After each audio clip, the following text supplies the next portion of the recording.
Welcome to Dear Romance Writer, where three writers who always deliver happily ever afters offer questionable advice for all of your relationship, work, and life problems. I'm Xio Axelrod. And I'm Roan Parrish. We've got a great show for you today. Although Avery couldn't be here because of the deadline, we have our wonderful guest, Helena Hunting. Yay! Welcome. We're so happy to have you. I'm happy. And do you want to tell everyone a little bit about yourself? Sure. I write romance for a living. I'm Canadian, so I say sorry a lot. And I primarily write contemporary romance and romantic comedies. And sometimes I write hockey players into my stories because they're fun. And every once in a while, I decide that I want to rip somebody's heart out and I write angsty new adults. So I'm a little bit all over the place. But yeah, it's fun. All of it is fun. Wait, how many books have you written? Or released, I should say, because I know people might, I don't know, like 30, 35. I mean, books, I think I have 30 novels, and then I have novellas and stuff like that. But I think I have 30 novels. Yeah, it's somewhere in that range-ish. Yeah. Powerhouse. I don't know if I'm a powerhouse. I just can't stop sitting down at the computer. What do you have coming up next? It's a good problem to have. So most days it feels like a good problem to have. So I like on 2 days ago I released. Sitting beside me. For some reason, I thought so 2 days ago I released Story I Love. It's such a cute cover. It's fun, isn't it? And it's purple, and purple is my favorite. Me too. I like favorite. I would have every cover purple if I could, but then it would be hard to tell them apart. So, so I can't do that. But Story I Love came out on Tuesday, and it is sort of like I guess, kind of a second chance romance, kind of a billionaire hero, which is, I mean, that's fun because they can just take you wherever in a plane at any point in time. Right. And you might not even know that you're going on one until you get to the airport. Not that happens in that book or anything. So that's recently what's happened. And I'm working on copy edits for another project that's coming out in January of next year. Okay, nice. Well, you guys will have to check that out and go to YouTube so you can see the cover because it's really cute. But I was wondering what you guys been up to this week. I just came back from the salon after 2 years of not getting anything done to my hair, so I've got new hair. That's I was just gonna say your hair looks amazing. Thank you. I don't know if you guys know Aurora. She's a musical artist from Norway. That's all I talk about. But she cuts her own hair, and so she does this like blunt bob, and she does bangs sometimes, but she usually has a blunt bob, and then she leaves two pieces hanging down, and so I did that. I cut, and then I left the two pieces hanging down. Oh, I actually can't see. My thing is black. Yeah, so here they are. Can you see there? Oh, that's really was it real? Like, did you have a huge bunch cut off? Shop. Yep. Wow. Yeah. That's exciting, right? It's just I like change. Person when you get your hair chopped off like that. Yeah. So I'm not like Avery. Avery changes her hair, I think, like every 3 weeks or something like that. She does new color, new cut, and it's always fabulous. I'm like, whoever you have that does your hair, keep them forever because they always make her look like a movie star. It's pretty amazing. That is amazing. I'm gonna have my hair cut tomorrow. I was supposed to have it cut last week, and then I missed my appointment. Oh no! I was like, she's like, hey, are you coming? Are you coming today? I was like, oh no. But she's awesome, and I don't normally do that. So she got me in for this Friday. So I'll have fresh hair. Cool. Yeah. Roan, you're letting yours grow out. Yeah, mine has grown into this. I usually cut it myself, and I have had it really, really short for the last like 3 or 4 years, and I decided that I was going to let it grow out because I don't know, it just seemed fun for a change. And I forgot the whole like in between part where it grows out and you look like a 1987 gym teacher. So that phase went on a little longer than I was excited about. But I don't know, I haven't had, like, I always cut my own hair, and I haven't been to like a haircut person since maybe like 2005, which was after college. So I'm curious I don't know, maybe I'll go get a real haircut. I don't know. I don't know. I think you're rocking it now. You're doing great. Why would you Thank go you. back to a hair? What? Why would you spend that money if you don't have to? And Yeah. sit in a chair if you don't have to. Yeah. I used to braid my own hair. Like individual braids would take me about a week because they were That's tiny. amazing. And so I would sit and like just have like a bunch of movies or TV shows, like binge stuff and watch. And then I had to do it. And I was like, I have to get this done in like 2 days because I had stuff to do. And I was like, I can't do that, obviously. So let me find someone to do it. So that's how I started going. But for years, I only did my own hair. I hated going to anyone else. And then I found this person and I was like, you know what? I think I'll let someone else do it now. Just sort of sit back, and it takes much less time to do it. But I can't believe you can do the very back. Like, I feel like my arms would get so tired. They do. So you end up going like this and then here and then back there and then here, but like, yeah, it wasn't fun. Barely braid my own hair into one braid, let alone many. Yeah, I counted them once and I think it was like 300 or that's incredible. Something like that. It was nuts. And I was like, why am I doing this? Why am I doing this? That is a commitment, right? Yeah, there. it was. Yeah. It was. Yeah. Fun with well, the only thing I got up to this past week is my parents came to visit from Michigan. Cool. And they haven't been to Philly since before the pandemic. They were very nervous. Well, my mom was very nervous about it, about flying and everything. Yeah. But my sister and her wife have like bought a house since then that they've never seen, and their kid they haven't seen for like a year. So it was really nice to get a visit in, and hopefully we'll be able to go less time next time. Yeah, that's so cool that they were able to come though. Are they still here, or did they? How long they left? How long were they here? I say here. We're in Philly. We're in Philly. Yeah, they were in Philly for 5 days. Yeah, nice. Which was really nice. That's great. That's lovely. That's so cool. But that's a long time to go without. Yeah. Yeah. Yeah, we're trying to figure out how we can go visit my in-laws. They're in California, and we haven't seen them in 3 years. Oh, so wow. Yeah. That's a whole other story. But yeah, I don't know. It's weird. Like we were talking last week about like book events and stuff are starting up again, and I have several planned this year. Roan has some planned this year, and so we're like, I saw like some chatter in one of the groups the other day, like how you're going to handle interaction with readers. Like, will you have masks at your table? Or are you going to do like the plexiglass? Like, are you going to take photos? Will people ask for hugs? Like, what are you going to, that kind of thing. So people were kind of working out. They were like, well, I don't want to be the asshole that says no, and we were all like, no, you got to do what's best for you. So they said that I think it was Rare Paris was recently that people were pretty understanding and accommodating, that nobody was upset if you asked them to wear a mask or anything like that. So that's good. I mean, I very firmly believe that that's not anyone being an asshole. That's everyone trying to take care of every single other person on the planet. So yeah. So if people were upset about that, that's kind of a them problem in my opinion. Yeah, I agree. But they were worried. Yeah, we've had, so in Canada, like we were on lockdown basically for 2 years.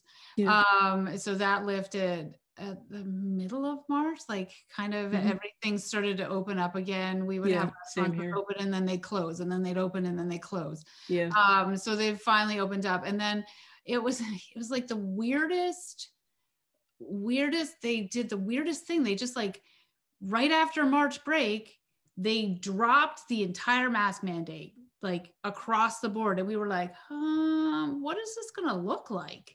But so far it's been okay, and you'll see like 50% of the people in grocery stores are still wearing masks, and usually it's like the often it's kind of like older people, but it's okay here now, and I have some events coming up this summer, and I'm excited. I think we're doing a couple of events together. Are you at a Polycon and we both are.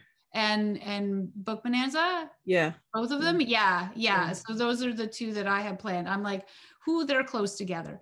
But I had a conversation with somebody yesterday, and I was like, I don't even know how I haven't been around that many people in a really long time. Like, I'm probably gonna need naps.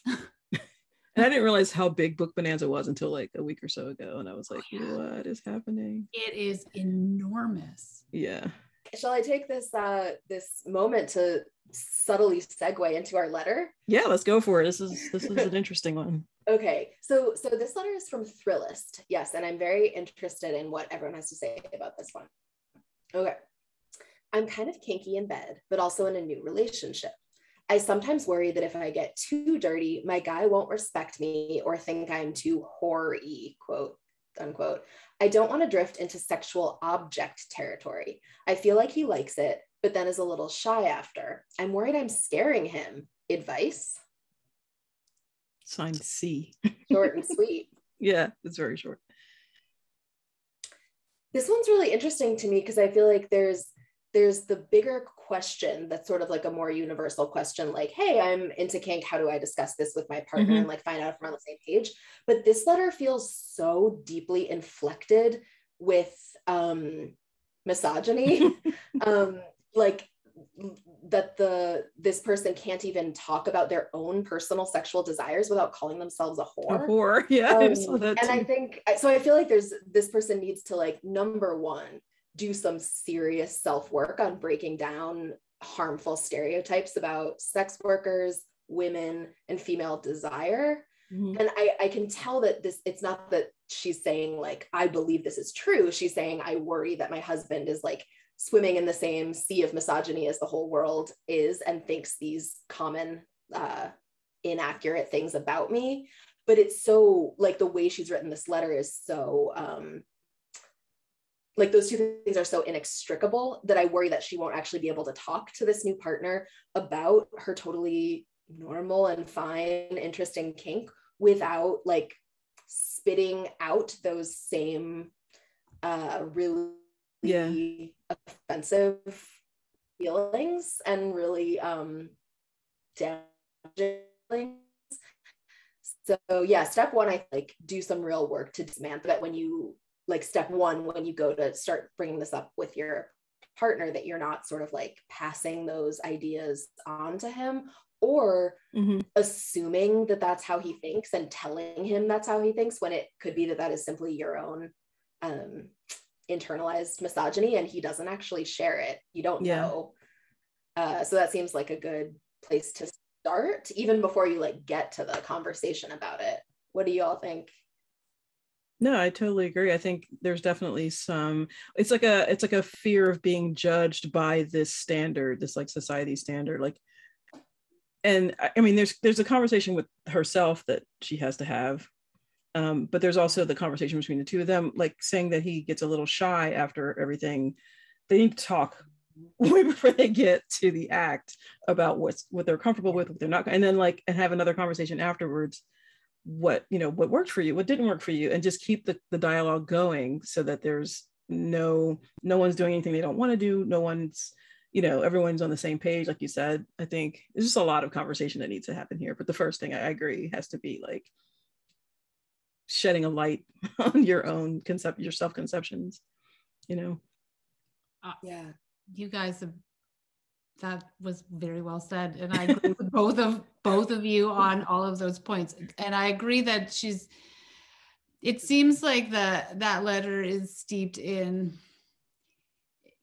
stereotypes and insecurities, right? And fear, very fear-based responses to something that, if you don't talk to your partner about it before it happens, and then he's shy after it happens, then that conversation needs to actually happen first. That self conversation, like you're talking about, and then the conversation with where you kind of like lay it all out, and then you go and do it, and then you debrief. That's what you do, right? Maybe while snuggling you debrief. And it doesn't have to be all like serious and whatever. It could be fun, like, what turns you on, what doesn't turn you on, what's your fantasy, like whatever. Like, because I feel sometimes when people want to talk about, say, what could we say, they think someone is vanilla, they're not vanilla, and they're like, I'm afraid to bring it up because what if they think I'm weird, or in this case dirty, or like those kinds of things. It's like, make it fun, make it a fun conversation. It doesn't have to be scary.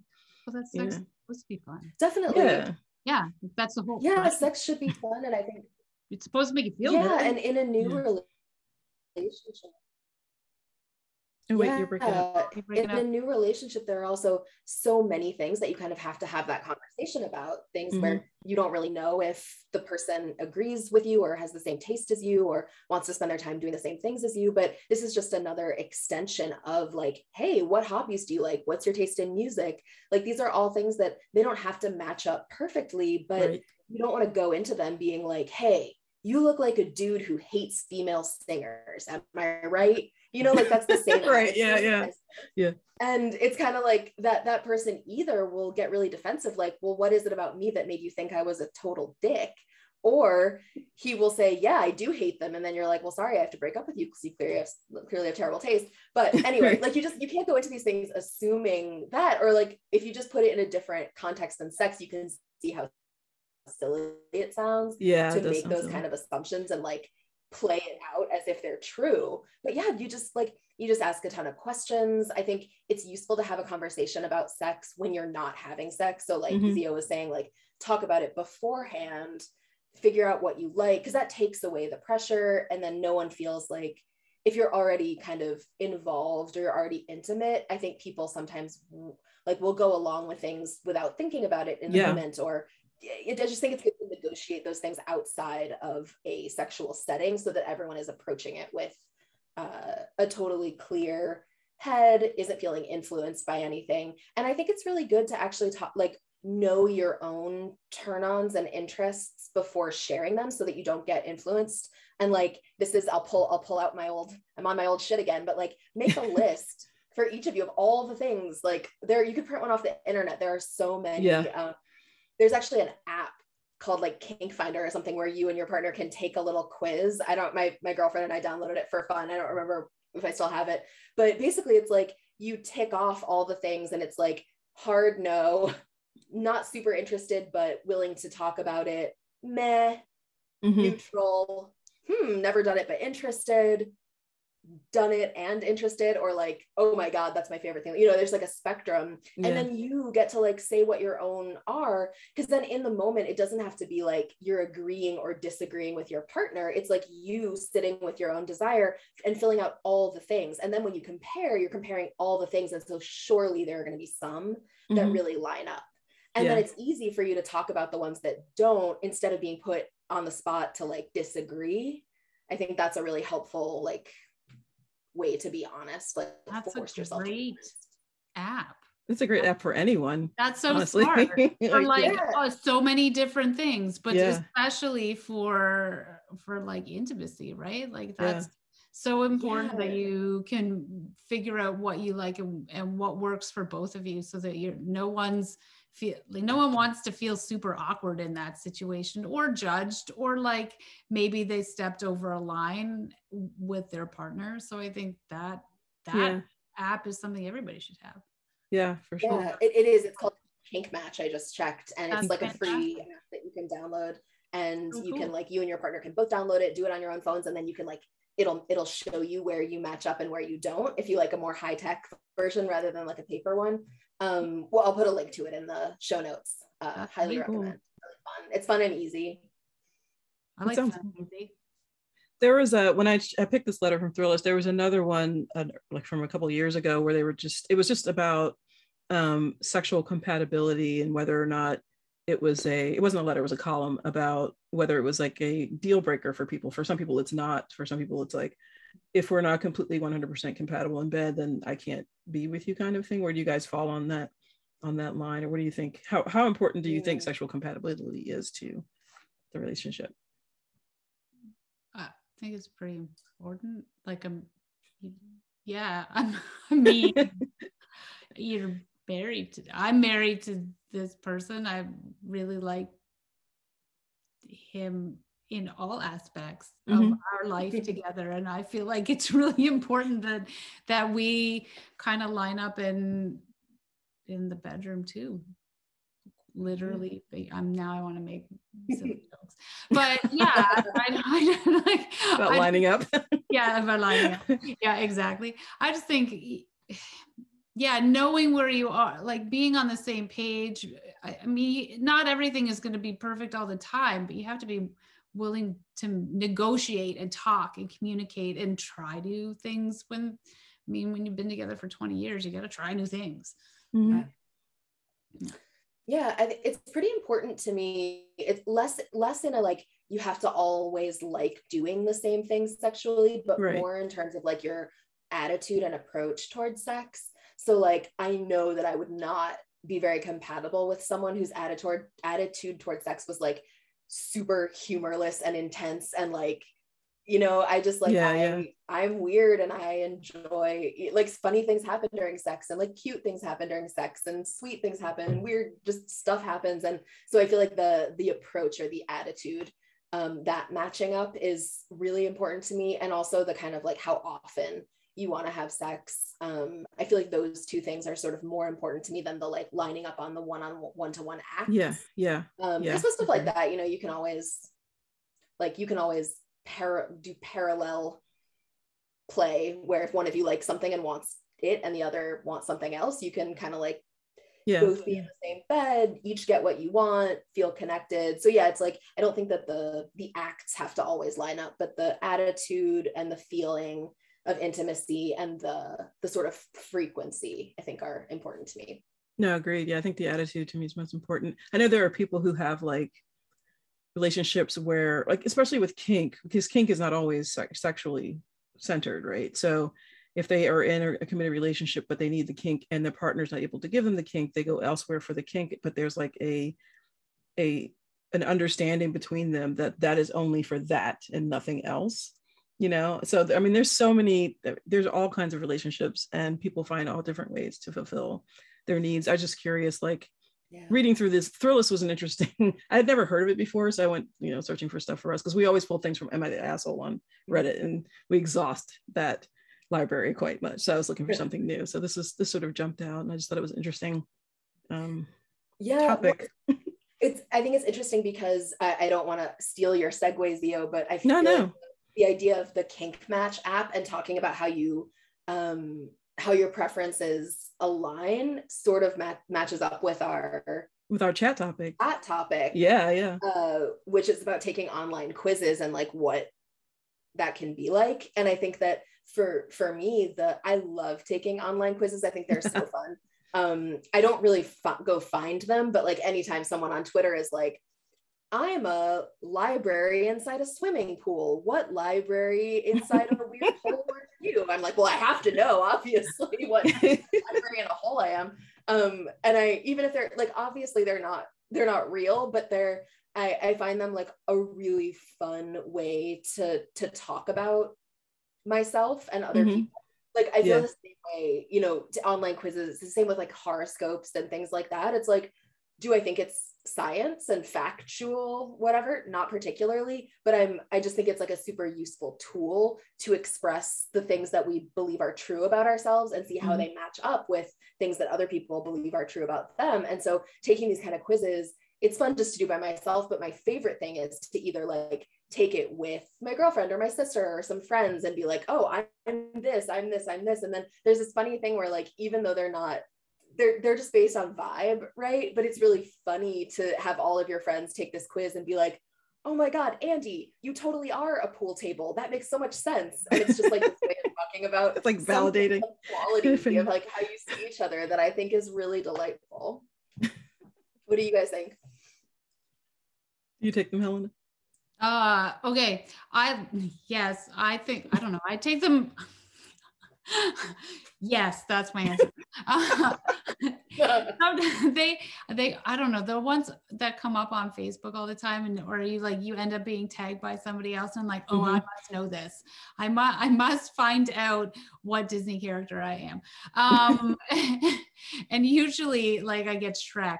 So I'm like, yeah, that's today's mood. You nailed it. I think they're a lot of fun, and it's a great way to not take yourself too seriously. Yeah. I think, and I love that you do it with your friends. And like, I would do it with my friend Deb, and we would laugh at each other. And then we would share them all over the place and be like, this is what Deb is. And Deb would be like, this is what Helena is. And yeah. And we would do it to each other in each other's groups just because it's funny. But yeah, that's how I feel about them. I used to do them. When I was a teenager, we used to write notes because cell phones didn't exist back in the 90s, and then we used to fold the letters up into like little shapes. Yeah. And pass them in between classes. But we used to write quizzes to each other, like the same kind Really? that you would find in like Sassy magazine or whatever other teen magazines there were out there. We would write our own quiz, and they were ridiculous. Like they were like the most outlandish things. And when you scored them at the end, like it was, I'm sure I still have some somewhere written in pencil that's very faded. But man, we had so much fun writing these nonsense quizzes that we would send back and forth to each other just to keep each other entertained during boring science. I think my favorite ones are the ones that ask you, like on TikTok, they have a bunch where you have to like put your finger down if you recognize this song or whatever. I love those because my brain is full of music. But also the ones that are like, I don't know, it gives me sort of sense of satisfaction because I tend not to watch like the really popular shows or movies unless it's something that I really want to see. Like I don't watch a film if it's just popular and I have no interest in it. So like they'll do like these 150 movies that everyone has seen, and I've seen like 2 of them. So, and I'm like, it makes me feel good. Like, oh, I'm so smug. Like I didn't see these 150 movies that everyone else saw. Like it's one of those, and it's such a holdover from high school because you wanted to be different. I wanted to be different in high school.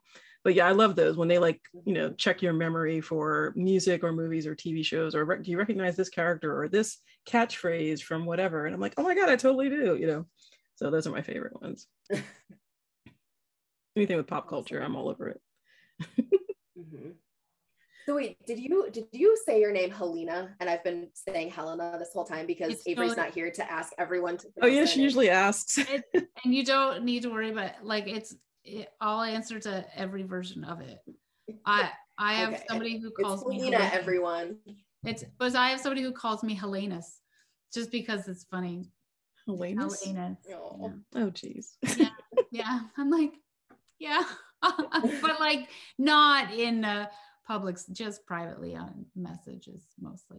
Sometimes. Anyways, I was gonna say the quiz thing scared me a little back in like 2016, 2017.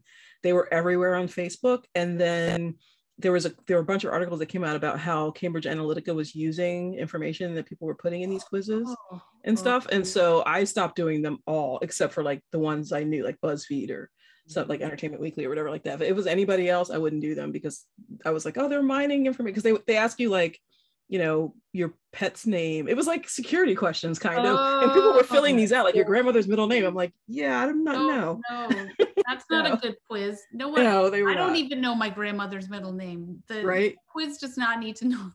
Or like, what street do you live on? I'm like, no. Or they'd be like, the street you live on and your middle name. Yeah, no. That's your stripper name. That's not a quiz. You've seen those, like not a quiz, but it's like your stripper name is like your pet's name and your father's, whatever. And it was like, those are security questions. Like those are, you'd use it for your bank. So yeah, I didn't do any of them for that. That was period. Smart of you. It was like, yeah. I was like, yeah, nah. Yeah, that's logical. That was good. That was good logicking. Well, married to a computer security guy, I'm paranoid about everything online. Oh, well, yeah. Should be. We all should be. Yeah. He's like, what are you doing there? Don't put that app on your phone. I'm like, okay. Everyone else has it. He's like, yeah, well, everyone else, So everyone else. Wait, which apps should we not have on our phone? Yeah. Well, I don't even know. I can't think. The only one that he really was, and please don't sue me, but the one that he was really worried about was TikTok. Oh, it's like TikTok is spyware. I'm like, no, I think because it's whatever, the servers are here, and so now he's kind of relaxed on that. But yeah, at first he was like, oh no, stay away from it. I was like, okay. It's going to download it on the slide. Well, I put it on my tablet first because my tablet's not connected to anything. Right, fair. And so, yeah, and I was like, you know what? I think we would have known by now if they were doing something nefarious, or more nefarious than what they already do. All these apps. But, I don't know. I find the quizzes are something to pass the time. So. They are. It's a nice break from everything else, right? Sometimes you need to fall down the quiz hole. Yeah. Well, it was a short letter today, but you know, we got through it. Yeah. Are they usually like sweet? Longer? Well, the last few episodes we got into like really not heated discussions, I would say, but they were lively. We got into some lively discussions about people's letters. That's it. Well, it's like the letters being longer, there's usually like more details that we can you can unpack over. This one I feel like was a pretty straightforward. I feel like this is more of a conversation starter, maybe. I feel like that she had some like feelings about herself that she needs to unpack first. Maybe maybe there's a quiz. I bet you there is a quiz. We know there's an app. We know there's an app. We already found that out. So now we just need to find the quiz to go with the app, and then all of her problems are solved. Everything will magically be solved. Yeah. Well, you know, we. I mean, it kind of is a quiz. The app kind of is a quiz, so it's like yeah, it has all the things that you need to know. Yeah. About each other. Yeah. It's really important. Yeah. Well, thank you for being with us, Helena. Thank you. Helena. I'm going to say. Whatever. It's totally fine. I answered both of them. It is really, it's not a big deal. You can. No, it is. It is. It should be how you want your name pronounced. Trust me. I will tell you that 50% of my audio, it's Helena. Really? 50% of my audio, it's Helena. It just depends. Really? Yeah. Well, tell us more about your work. What do you have? So, is it Starry-Eyed? Starry-Eyed Love. Here just came out. It is, yeah. Is it as part of a series? Yeah. So the first book is When Sparks Fly. And then Starry-Eyed Love released today. And then I'm working on the copy edits for the third book, which is called Make a Wish. And that comes out in January of 2023. And then I'm just working on some other projects, right? Because that's what we do. Constantly working. And then people can see you at Book Bonanza in July. Yeah, and then a Polycon also in July. And those are the two events that I felt comfortable with, and I wanted to. Those were the ones that I was like, I can do these, and then we'll assess from there. I feel like those two events are going to be pretty intense. That'll be the first time I've been with a lot of human beings. In a very long time. Same. Yeah, this sort of, it'll be an interesting adventure, I think, being out in Texas is so hot. That's one thing. If you have not been, but it's like the last time we were there, I don't remember if it was in July or if it was June, the last Book Bonanza. Yeah, I can't remember, but I do remember it was very, very hot. But you're not hot for long. You're only hot for like the 3 seconds you're outside, because then as soon as you walk inside, you need to find a sweater. Yeah, it's really cold inside the hotel. But yeah, but it was such a cool event. It's such a huge fun. Yeah, I'm looking forward to it, and the Polycon as well. It'll be really good to be with other authors and also just to see readers, because it's been so long. But would love to, like, let's get coffee or drink or something, because we're all going to be at Polycon, so we should hang in person. And we should. That'd be so much fun, right? I feel like I had a conversation just the other day where I was like, I'm not sure how I'm going to deal with the bar, or if I can deal with the bar. That I'm not sure how I feel about that yet, but we'll see. I mean, sometimes you get there and you're like, I'm so excited. Yeah. I can't stop myself. And sometimes it's not the case, but I think you get with all the people, and then you're even happier to be there than You thought you were going to be happy, and now you really, really, really are. Well, everybody's will be buzzing, I'm sure. Yeah. How can everyone find you on your socials? I am at Helena Hunting on Instagram, and I'm at Helena Hunting on TikTok.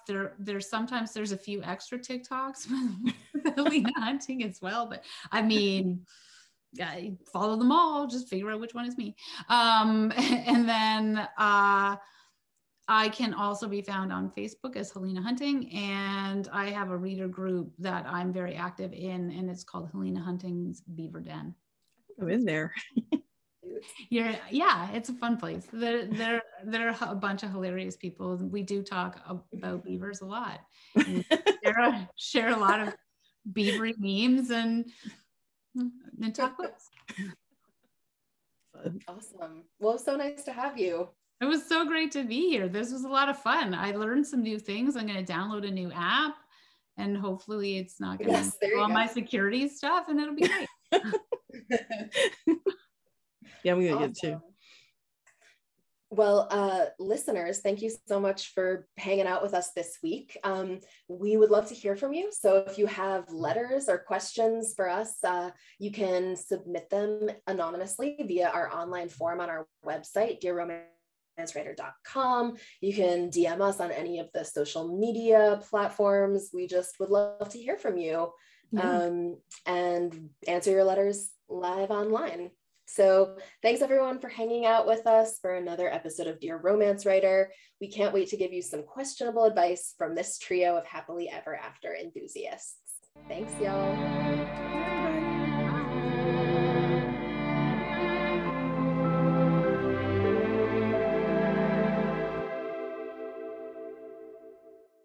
Thank you so much for subscribing to Dear Romance Writer. Remember to keep sending in those letters at dearromancewriter.com. We can't wait to tell you what to do.